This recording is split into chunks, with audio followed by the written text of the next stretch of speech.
Au-delà du réel, la vérité, voilà donc pour le slogan de cette aventure que nous menons avec vous, hein. Vous le savez sur votre chaîne Soumatela Web TV émettant de Lomé en capitale togolaise. Nous sommes donc heureux, ravis de vous retrouver une nouvelle fois pour cette nouvelle programmation donc, hein.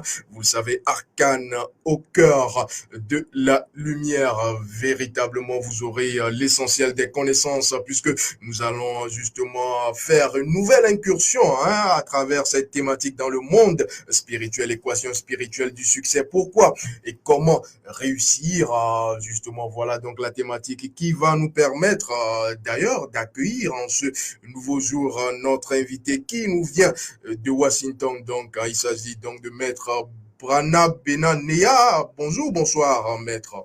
Bonsoir, Monsieur Maramana, bonsoir à notre audience et bonsoir à toute l'équipe de Choumetela. Toujours un plaisir d'être sur ce plateau, ô combien important pour l'éveil spirituel de notre peuple. Merci une fois encore de m'avoir. Voilà. Alors pour ceux qui vous découvrent à l'instant, vous êtes donc Maître Brana Bena Neya, vous êtes guide conseillère, vous êtes également coach spirituel. Nous allons avec vous dérouler une fois encore, hein, les arcanes qui se cachent derrière cette thématique, équation spirituelle du succès. Pourquoi et comment réussir? Je ne vais pas cette fois-ci vous poser la question pourquoi est-ce qu'il est important donc d'évoquer cette thématique, mais j'ai envie avec vous, Maître Brana, de savoir d'entrée de jeu, est-ce que tout le monde est né pour réussir, Maître Brana? Bien évidemment, ça c'est clair. Bien évidemment, nous sommes tous des êtres lumineux et nous sommes tous nés, bien évidemment, pour réussir. Réussir ici veut dire vivre une vie harmonieuse, une vie de succès non seulement authentique, voyez-vous, harmonieux et permanent. Mais quand on ne le vit pas, alors on dit n'avoir pas réussi. Donc la réussite ici, dans le sens spirituel et pas dans le sens illusoire du monde, est ce genre de réussite où tout autour de nous, d'accord, les sept grands roues de la vie, à savoir relationnelle, financière, le loisir, la spiritualité, la religion, tout ce qui accompagne l'homme dans cette portée physique, quand tout cela évolue de manière harmonieuse, alors nous disons que nous avons le succès dans notre vie.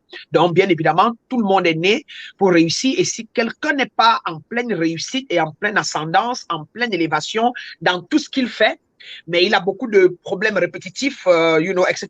C'est que bien évidemment, il n'est pas, les bases de ce qu'il fait ne reposent pas sur les lois et les principes spirituels.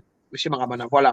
Alors, Maître Brana, la réponse semble, hein, choquante pour ceux qui, malheureusement ou heureusement, c'est selon le degré de conscience, hein, pensent qu'il y a des personnes qui doivent réussir et d'autres qui sont nées d'ailleurs pour avoir justement à souffrir, entre guillemets. Il y a des personnes riches, il y a des personnes pauvres. Alors, c'est tout un flou artistique. Alors, ceux qui le pensent et ceux qui le disent sont carrément à côté de la plaque, Maître Brana, à vous entendre.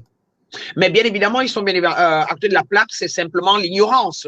C'est l'ignorance qui permet, qui amène des personnes à le dire, ou encore le paradigme qu'il y a en eux, ce qu'on a pu les endoctriner à croire.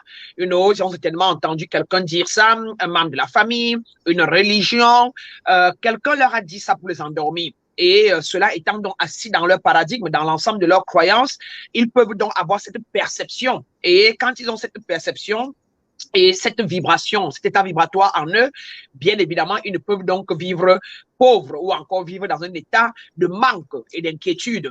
Mais par contre, si jamais ils venaient à changer ce paradigme qui est donc ce que nous faisons, tout de suite, ils verront que le reste changera. Car n'oublions pas, Monsieur Ramana, comme je l'ai souvent dit, nous sommes des êtres spirituels en train d'avoir une expérience humaine. Nous ne sommes pas des êtres humains en train d'avoir une expérience spirituelle. D'accord? Ce monde physique, le corps, nous l'avons emprunté. Le vrai nous, l'impersonnel en nous, l'éther universel, notre nature divine a décidé de venir faire un voyage dans ce monde terrien qui n'est qu'une infime partie du grand cosmos, d'accord? Et à l'intérieur, parfois, on se perd, on oublie, ou alors nous sommes conditionnés à ne plus, à oublier qui nous sommes. Donc, pour l'être humain qui pense que d'autres sont faits pour réussir et d'autres faits pour souffrir. Simplement, ils ont tapé à côté. C'est juste une illusion du mental. Et on peut les amener à changer leur paradigme afin qu'ils puissent eux aussi commencer à réussir comme les autres car en tant qu'être énergétique et des êtres donc dynamiques par conséquence, si jamais on leur octroyait une nouvelle connaissance, des nouvelles principes de vie, alors ils pourront partir de là pour être comme les autres. Car ceux qui ont réussi ne sont que ceux qui fonctionnent sur les bases des principes et des lois spirituelles universelles qui régissent tout et tout le monde. Personne, la nature divine ne peut pas émaner, ne peut pas manifester la vie ou manifester un être qu'il est pour pouvoir le faire souffrir. Non, c'est l'être dans son paradigme plus fût-ce négatif ou encore limitant, d'accord, qui peut se permettre donc de souffrir par rapport à ce en quoi il croit. Voilà. Alors, en un mot, on peut naître riche, devenir pauvre, on peut naître pauvre, devenir riche. Tout dépend de quelle voie on emprunte et si c'est de la vraie connaissance qu'il s'agit. Voilà, tout dépend donc de quel paradigme on en soit, de quel karma nous suit et on peut donc changer son karma. C'est pour ça qu'on a le karma. Le karma, c'est une fréquence vibratoire, un ensemble de pensées ou de croyances qu'on a émis dans le passé et qui n'a pas réparé, à savoir qu'on n'a pas encore pu transgresser ou encore, non pas transgresser, qu'on n'a pas encore pu transmuter, je voulais dire. D'accord? Et donc, nous continuons de venir dans cette vie, dans cette chair pour pouvoir payer notre karma ou encore pouvoir adresser ou transmuter notre karma. Donc, si on est pauvre, c'est qu'il y a lieu de pouvoir rechercher un guide spirituel qui va nous amener à pouvoir faire ce qu'on appelle une régression. D'accord, psychique ou mentale ou spirituelle, pour voir et comprendre ce qu'on a fait dans le monde d'avant, qu'est-ce qu'on a planté de négatif et qui aujourd'hui nous rattrape. Et comme ça, ensemble, donc, on peut vous accompagner à pouvoir transmuter cet état-là pour que vous repreniez votre source divine, votre nature divine, dans le succès en permanent dans votre vie. Personne, la nature divine à l'origine est abondance, est richesse, est succès, est santé parfaite, est joie, est sérénité. D'accord? Le reste, son équivalent dans la polarité n'est qu'une illusion et n'est qu'un reflet du côté opposé. Donc, on peut expérimenter la pauvreté. On peut expérimenter les maladies, on peut expérimenter les envoûtements, on peut expérimenter les chagrins, la dépression, d'accord? Mais elles ne sont pas permanentes, donc on ne peut pas les réaliser. On peut les expérimenter, mais on ne peut pas les réaliser car elles ne sont pas la source. Elles ne sont pas dans du haut astral, d'accord? Donc, le reste qu'on expérimente sur la Terre n'est que l'illusion du mental ou du paradigme ancré en soi, encore dit de l'ensemble des croyances que nous on a en soi. Voilà un peu. Voilà. Alors, dans votre propos, hein, pour permettre aux uns et aux autres de comprendre, vous l'avez donc fait ressortir ce mot, cette notion, karma. Alors, qui dit karma dans le monde spirituel parle également de la loi de causalité, cause-effet, mais aussi d'énergie. Alors, on va toucher du doigt l'aspect énergétique. Alors, si vous parlez donc de choix, puisque nous faisons le choix inconsciemment, je dirais donc, hein, de faire l'expérience de mauvaises choses. Alors, si on fait ce choix, c'est parce que notre énergie, quelque part, correspond donc au choix que nous faisons. Alors, comment savoir que notre énergie que nous avons à l'instant T ne nous permettrait pas de pouvoir être sur la droite ligne des choix adéquats qu'on voudrait donc faire? Justement, les premiers signes pour le savoir, c'est que déjà, un, on est confus. On est confus. De deux, on vit une vie de peur, une vie d'inquiétude. On est inquiet, on a peur, on est incertain, on a des problèmes, on a des manques. C'est-à-dire qu'on a des choses qu'on n'arrive pas à voir. On ne manifeste pas ce qu'on veut. On ressent de la culpabilité envers n'importe qui, n'importe quoi, la nature, etc. Voilà à peu près les 5 grands mots qui nous démontrent que nous ne sommes pas déjà sur le chemin. Ce sont les 5 grands mots. On doute, on est inquiet, on est confus, on a un sentiment de manque et on a un sentiment de culpabilité et on n'est pas certain de là où on va, de ce qu'on a à faire. Mais bien, alors qu'on a l'air de vivre. Ça, c'est d'abord les 5 grands mots. Maintenant, d'autre part, ça se reflète dans notre vie physique. Dans la vie physique de tout un chacun, si vous avez des problèmes de dépression, vous avez des problèmes les sentiments, d'accord, de frustration, vous avez des sentiments de répétition des mêmes problèmes qui vont et qui reviennent. Vous n'arrivez pas à, chaque fois que vous faites, vous atteignez un but, un goal, vous êtes insatisfait et il faut recommencer. Et vous avez des dossiers bloqués. Vous avez des maladies répétitives physiques dans le corps physique. Vous avez des problèmes dans vos relations, sont toujours cassées, brisées. Il faut recommencer. Vous avez des soupçons, vous avez des spéculations. Vous avez des problèmes internes à vous. Alors, si dans votre vie physique, vous avez l'air de répéter les mêmes choses, les mêmes problèmes, les mariages qui se cassent et vous recommencez beaucoup de divorces, vous ne vous entendez pas avec votre famille, tout ça sont des signes que vous n'êtes pas, vous ne fonctionnez pas sur les bases des lois et des principes divins universels. Ce sont des signes que vous n'êtes pas sur le bon chemin. Ce sont des signes que vous n'avez pas la bonne équation spirituelle. Ce sont des signes que vous n'êtes pas aligné, que vous n'êtes pas énergétiquement aligné, selon la transcendance divine. Donc, clairement, voilà des signes qui montrent à l'extérieur de l'homme qu'il n'est pas en alignement spirituel. Voilà donc autant de signes qui devraient être véritablement ressentis par les personnes alertes et qui ont envie donc de passer à l'état donc de nos néophytes, à l'état donc d'éveil. On a envie de savoir, Maître Brana, en attendant que vous nous délivrez, puisque c'est l'émission Arcane, vous nous délivrez donc l'équation spirituelle du succès. On a envie d'abord que vous nous dites, pour justement une famille, je prends un exemple où de père en fils, de grand-père à père, on s'est dit souvent, nous sommes une famille pauvre et c'est notre richesse. Par exemple, quand cette personne qui vient à vous, justement, est née d'une personne qui avait l'idée de pauvreté dans la tête, cette personne qui vient à vous avec dans sa mentalité la pauvreté, ça me colle à la peau. Maître Brana Benanea, quelle est la formule magique en guillemets, que vous employez pour permettre à cette personne de pouvoir revenir justement en état d'équilibre et savoir que tout est possible? Bon, les techniques, ça varie selon l'aspirant qui est en face de nous. Et il y a plusieurs techniques. Il faut déjà détecter son taux vibratoire, à savoir son niveau de conscience. Et il faut pouvoir détecter aussi en lui exactement quels sont ce que vous appelez généralement les démons chez vous qui lui causent de penser négativement ou de penser limitées, d'accord? Et donc, il faut en lui pouvoir détecter ses pensées limitantes. Il faut détecter en lui les démons de l'âme, donc les blessures de l'âme qu'il a dû recevoir de ses parents. Et sur ce, les techniques que nous utilisons varient. Ça peut être un magnétisme de notre part, un magnétisme que nous émettons à la personne qui veut dire que nous lui donnons nos énergies. Nous le supportons avec des énergies. Il vient avec les énergies de moins 3000, par exemple. Tout abattu, dépressif, parce que rien ne marche.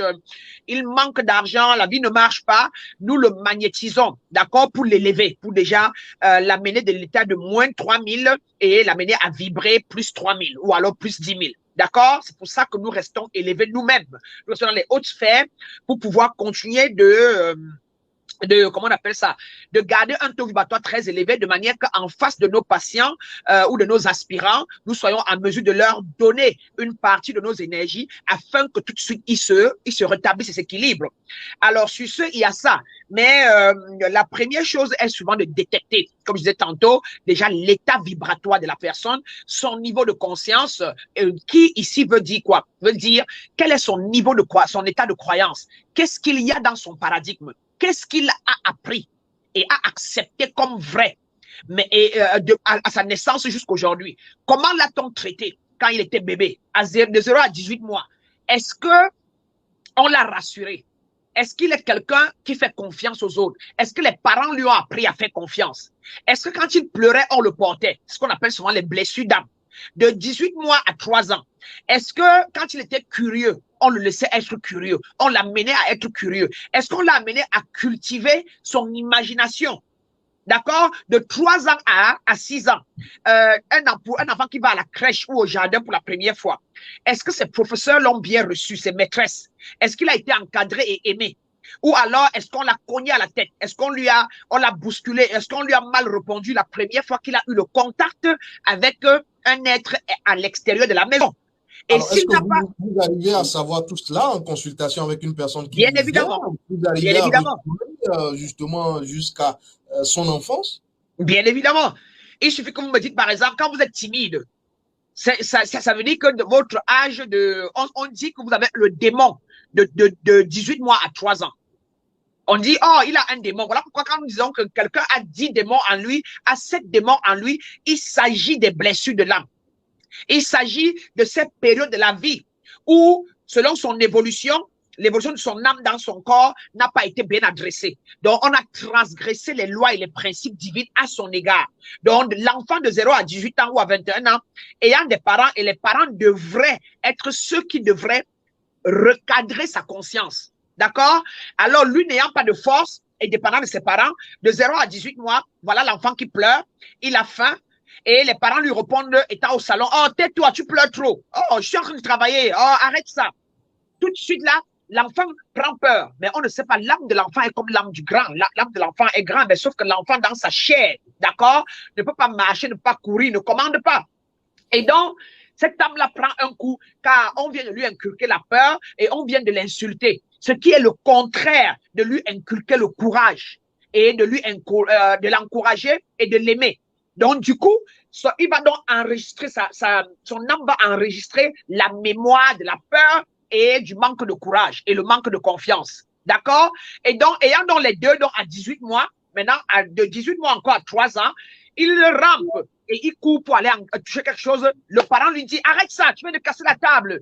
Et du coup, il prend peur. Il devient donc un enfant timide parce qu'on ne lui permet pas de découvrir, d'accord, les choses.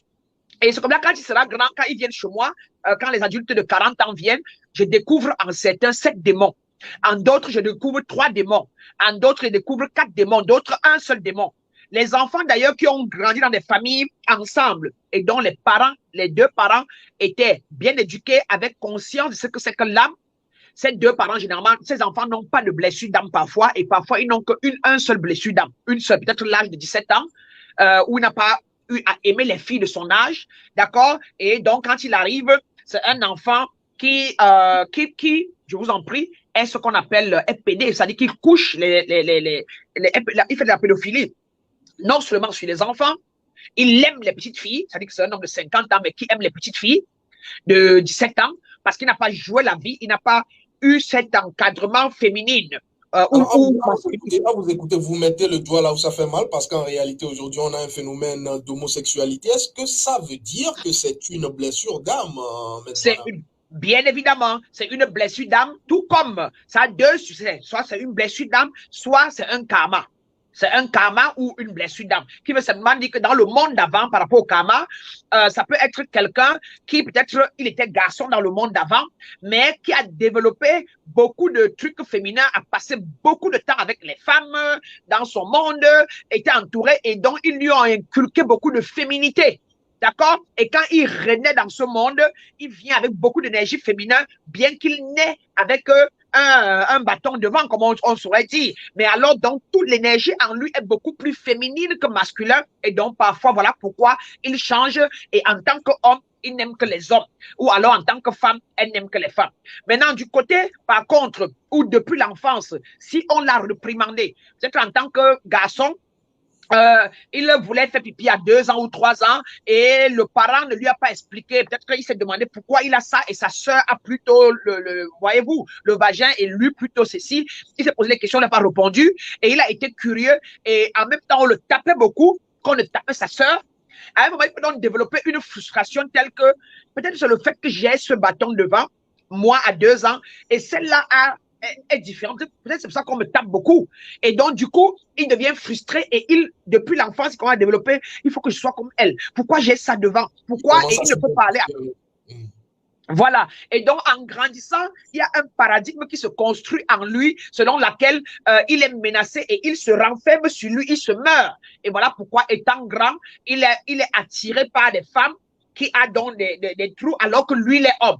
Et il finit donc par développer une attirance de ce genre. Ou alors, il prend un autre homme par peur qu'on lui fasse du mal parce que quand il était petit, on tapait la femme. On le tapait, mais pas la femme. Voyez-vous, donc, on développe tout ça là. Soit c'est un karma du passé, soit c'est l'environnement. Les parents, généralement, qui, par ignorance, ne traitent pas leurs enfants comme il se doit ou n'encadrent pas leurs enfants comme il se doit. Et les enfants finissent donc par développer n'ayant personne à qui parler. Et d'ailleurs, la preuve, c'est que quand beaucoup d'Africains sortent de l'Afrique, quand ils arrivent en Europe, c'est là où ils ouvrent là où on leur permet d'être eux. Ils ouvrent dans leur vraie nature et ils disent « je suis homosexuel ». Alors qu'en Afrique, on ne peut pas le dire, mais il vivait cela et donc en cachette en lui. Comme pour dire, on ne dit pas que c'est encouragé, que c'est la bonne chose, mais on dit qu'il faut les considérer et il faut les respecter parce qu'il y a eu blessure d'âme quelque part. Il y a un problème quelque part. Et étant donc des êtres énergétiques, on peut les changer si on a la volonté et on veut les encadrer, tout comme on peut ne pas les changer et on les laisse suivre le chemin qui est différent de celui qui fabrique ça mentalement pour peut-être faire de l'argent, comme j'entends que beaucoup deviennent PD parce qu'il y a l'argent dedans, etc. Mais il faut rester chaque être dans son truc et il faut toujours se dire que le comportement de tout individu provient de l'encadrement qu'il a eu de 0 à 21 ans. Tout individu qui a 50 ans, 60 ans, 40 ans, 30 ans, ce qu'il émet à la vie, son comportement, son caractère, son attitude, de l'encadrement qu'il a reçu de 0 à 21 ans. Donc, ça peut donc être l'un des deux. Donc, comme je disais pour chuter, M. Maramana, oui, nous détectons donc tout ce que l'homme, quand l'être de 40 ans, de 30 ans, de 50 ans, de 100 ans arrive chez nous et nous explique tout ce qu'il vit et il dit par exemple qu'il est frustré, il commence des dossiers, ça ne finit pas. Chaque fois qu'il commence un dossier, tout va bien, à un moment ça s'arrête, donc il est inconsistant, d'autres sont impuissants. Nous, on va retrouver ça dans leur vie de 0 à 21 ans. Donc, si quelqu'un est pauvre, comme vous disiez tantôt, c'est que qu'est-ce que les parents lui ont dit en grandissant? Si les parents lui disaient, je n'ai pas, voilà seulement 200, fais les économies, fais attention, la vie est dure, la vie est compliquée, mais arrête ça, mange ça, il n'y a pas de viande. C'est normal que la personne grandisse et il y a assis en lui un paradigme de pauvreté. Monsieur Mangana, quel que soit lambda, il lui sera très difficile de sortir de là s'il ne prend pas un coach, un guide spirituel pour qu'on l'aide à pouvoir démêler cet état énergétique-là, pour qu'on puisse l'aider à démêler, à transmuter l'état énergétique de pauvreté pour l'amener, l'élever vers l'état énergétique de richesse. Car en tant qu'être divin, en tant qu'être par nature, par défaut de nature riche, de succès, il doit avoir l'argent comme tout le monde. Donc, c'est pour ça que beaucoup qui sont riches d'ailleurs et qui en ont, riches en pensée, en connaissance et tout, abondants, ils ont généralement les coachs, ils ont généralement des mecs spirituels, des guides spirituels, des coachs personnels, etc., qui les amènent à transcender certaines peurs, certaines culpabilités en eux. Donc, c'est un état énergétique, quoi. Donc, voilà. Donc, on peut dire qu'on ne naît pas pauvre. La pauvreté, d'ailleurs, c'est le manque de richesse. On ne naît pas haineux. On est amour. La haine est le manque d'amour. Donc, tout état qu'on a et qu'on n'aime pas, on peut la changer si on décide de la changer, si on a la volonté. Si on émet une intention de la changer, on peut la changer. Donc, il n'y a aucun état vibratoire en un être humain qui est permanent. Tout état vibratoire en un être humain n'est là que pour le temps donné. Et si l'être humain en est conscient, il peut changer cet état vibratoire d'un revers de la main. Voilà. Alors, équation spirituelle du succès, pourquoi et comment réussir? On vient de comprendre donc la première grande partie, pourquoi. C'est donc clair maintenant. Alors, comment réussir? C'est là où vous prenez donc en charge ces personnes et comme vous le dites, tout part des blessures d'âme que vous prenez en charge et la personne peut voir impacter justement sa vie positivement. Alors, comment réussir? On en vient là au clou de la thématique. Équation spirituelle du succès, Maître Brana Benanea, allez dit droit au but. Quelle est l'équation spirituelle du succès? Ouais, ben voilà, clair et net, l'équation du succès, c'est une chose de le dire, mais c'est une chose de le mettre en pratique. Simplement, comme a été défini BBN dans Brana Benanea, mon équation spirituelle de succès qui m'a amené à être où je suis, devenir ce que je suis, continuer d'exceller dans ce que je fais et être stable et amour, est cette équation. Premièrement, chacun de nous a un très grand rêve. Les gens ne réussissent pas parce que ils ont un rêve grand et vague et ils sont partout dedans. Oh, je vais devenir riche. Il faut que j'ai une femme. Il faut que j'ai un mari qui est beau, qui a beaucoup d'enfants. Et en plus, je dois construire une maison. Mais non, je veux plutôt un emploi comme informaticien. Non, je pense que comme la vie est dure, il me faut un emploi plutôt comme journaliste. Non, non, non, non, non. Je vais laisser ça. En Guakelé ou bien à l'université, c'est tel cours qui est moins cher. On se jette là-bas. Donc, on a un grand rêve et on est embrouillé. L'équation du succès demande, spirituel du succès demande qu'en premier lieu, qu'on sache qui on est et qu'on ait en soi la connaissance parfaite, qu'on est un être vibratoire et qui avons 4 aspects qu'il faut nourrir. L'aspect physique, l'aspect mental, l'aspect émotionnel, l'aspect spirituel. Et il faut trouver tout ce qui est possible pour pouvoir équilibrer ces 4 aspects. Une fois cela équilibré, on peut donc pouvoir se donner, sortir de ce grand rêve-là, une vision claire. Mon peuple périt par manque de vision. Si on n'a pas une vision claire, on ne peut aller nulle part. Une fois qu'on a cette vision, comme je disais tantôt, claire, donc on la rend beaucoup plus claire, à savoir, par exemple, je décide, par exemple, moi, Maître Branagh, comme je l'avais fait, que quand j'ai connu qui je suis, j'ai dit, j'amènerai tous mes autres frères et mes sœurs à devenir libres spirituellement comme moi. Et je suis resté donc concentré sur cette clarté-là, que je vais évoluer, je vais éveiller mes frères et mes sœurs et les amener à cette liberté spirituelle. Je suis resté là, c'est ce qu'on appelle la vision et la clarté. Je suis à 7 ans depuis que je l'ai dit et aujourd'hui je le suis.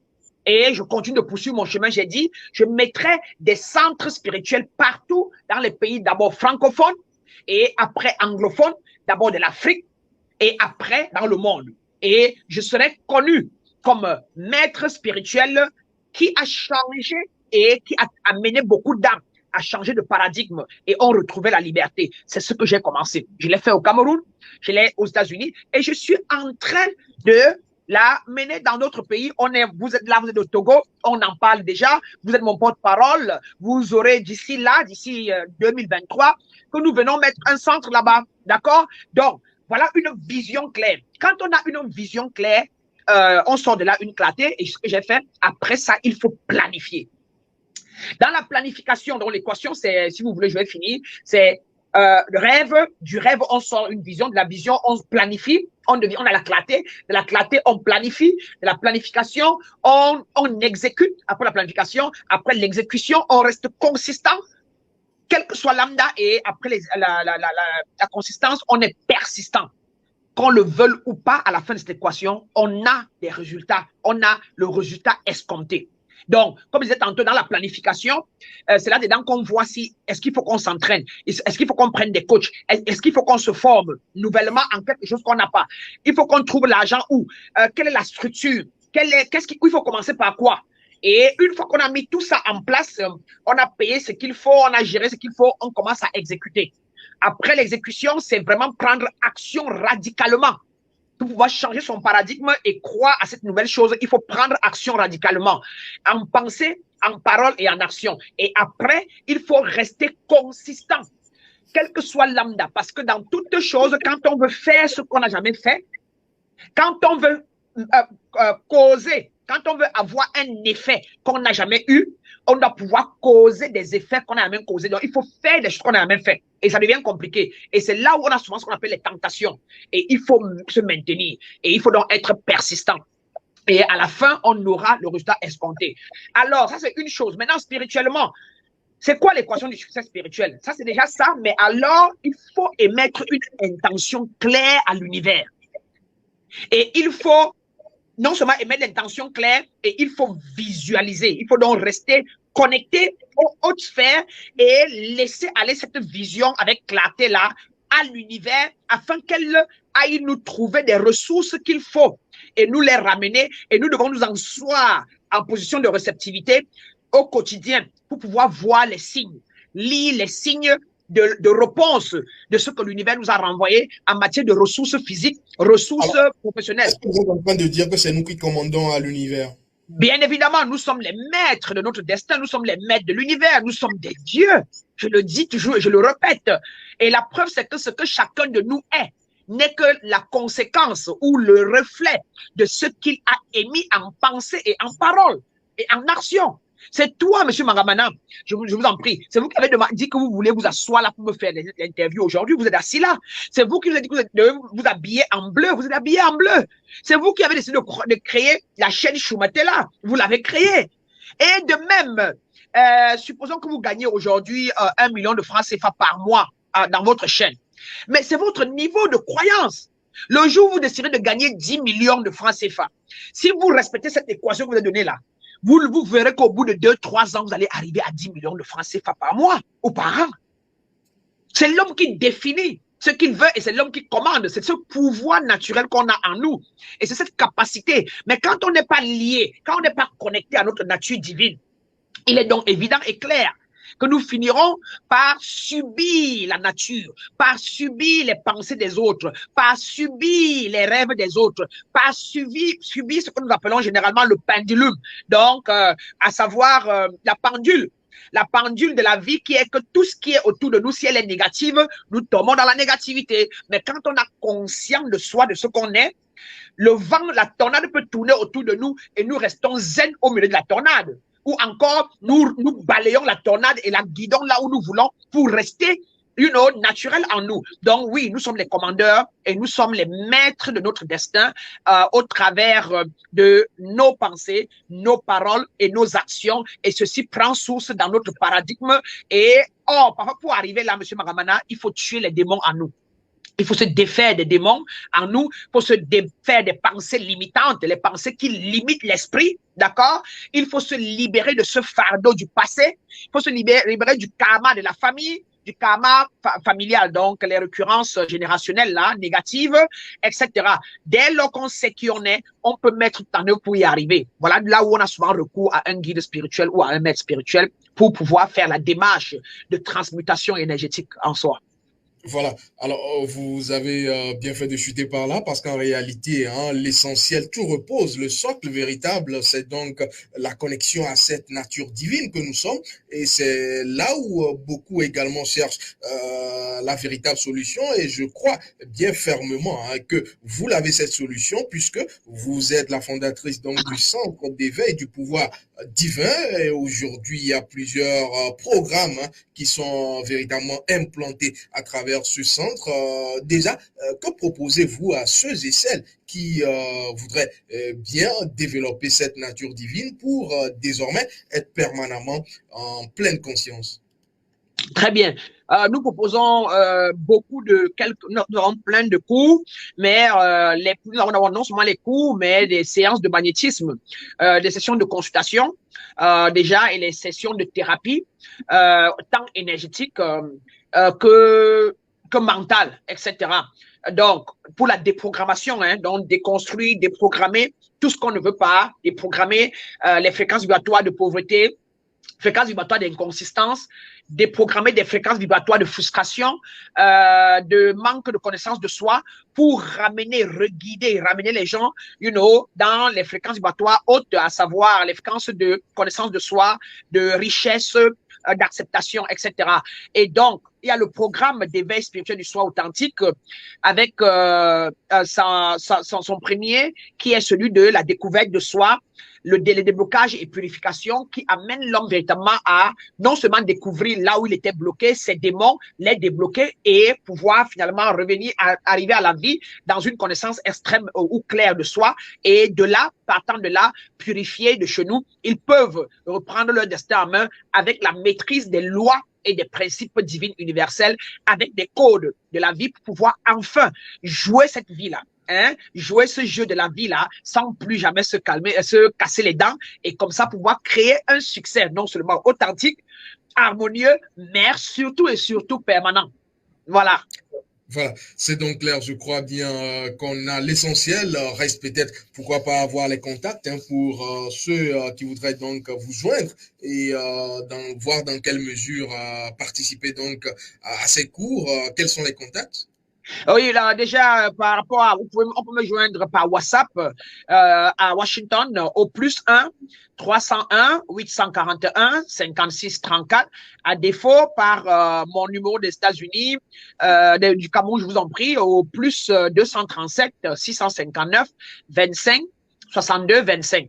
Et partant de là, ou mon secrétariat, ou moi, ou mon assistant pourra répondre et diriger ceux qui appellent, si c'est pour une consultation, pour prendre les cours directement ou pour se faire évaluer. Tout le monde passe par là. Voilà, Monsieur Maramana. Merci véritablement d'avoir accepté une nouvelle fois cette invitation. Et je rappelle pour ceux qui sont câblés sur cette chaîne que bientôt ils auront diffusé donc en boucle dans nos émissions votre spot qui leur permettra véritablement de pouvoir avoir toutes les informations et tout ce qui est planifié pour eux. Merci Maître Prana Benaneya d'avoir accepté une nouvelle fois notre invitation. Gratitude infinie à vous. Gratitude infinie à l'équipe Chumetela. Merci de toujours m'avoir sur ce plateau. Je souhaite à tous nos auditeurs, déjà, comme je dis toujours, beaucoup de grâce. Donc, lumière divine à eux et surtout, surtout, amour inconditionnel à chacun en lui-même et aux autres autour de vous. Merci beaucoup et namaste, mon grand. Merci. À bientôt. Merci. Merci également à vous qui êtes restés donc en notre compagnie. Ce fut un plaisir, vous le savez. Nous allons donc évoquer une nouvelle thématique, une nouvelle émission très prochainement au cours d'un nouveau numéro. Merci d'être resté. Votre présence fait notre satisfaction, vous le savez. À très vite.